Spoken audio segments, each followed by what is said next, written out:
এর কাছে মারবো না এর কাছে মারবো? তুমি যেদিক খুশি সেদিক মারো শালা বাঘ। এই কেসে মোজ বেশি বড় হয়ে গেছে তোমার? হয় হয়েছে কেরবি। এ বাপ বাপ তুই খেপিস নি বাপ। তুই ওরে চিনিস ও মাল কি? ঠান্ডা হ মাইরে হতে হেলাই দেবেনি। নাগরিক সনদপত্রের ফটোকপি আর পাসপোর্ট লাগবে বুঝছো? জন্ম নিবন্ধন দিয়ে হবে না। কানাডার ভিসা পাওয়া একটু কঠিন আছে বুঝছো? এদিক বল কোন জায়গায়?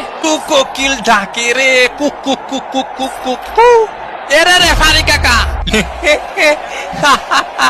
সেলিম ভাই এলাকার মাঠে একটু আসেন দি, জ্ঞান জাম্বাদ দিছে আমার কানে থাবা মারিছে। হ্যাঁ কি করছেন? শুনতে অসুবিধা হচ্ছে।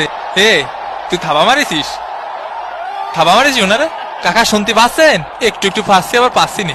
আজকালকার ফুলা পান। এই দুষ্টু কোকিল ডাকে রে cook cook cook cook cook. এখন সময় 5টা বেজে 19 মিনিট। এ কার মোষ টানবো রে? এ কে আমি একটু পানি খাওয়ার জন্য বইছি। আরে মাঠের মধ্যে একটু পানি খাওয়ার জন্য বসা যাবে না? কি কি কথা? মাটিতে একটু আর খেলতে ভালো লাগতেছে না, আবাই গেছি। এ ভাই আপনারা কিডা গুতো মারিছে? খালি নামটা করা মারি। আমাকে মেসি ভাইরে গুতো মারলি সাইডে কথা বলা হবে না। এ কিডা মারিছে মেসি ভাইরে? কাকা কানাডার প্লেয়ারকে সাবধানে থাকতে কন। এই নেতার হলুদির প্যাকেট দেখ বাল। 8 নম্বর জার্সি পরিচিত খেলোয়াড় মায়ের গুতো খেতে পারে এর জন্য কোচ উঠিয়ে নিলেন। মেসি নে থাবা মারিছে। Messi Messi Messi. কতবার করে বলিস অত পানি খাইস না। কাকা এখন কি করা যায়? কদি কিছুই করা যায় না, তোকে হাতে সময় নেই। হ্যাঁ বুঝতে পারিছি।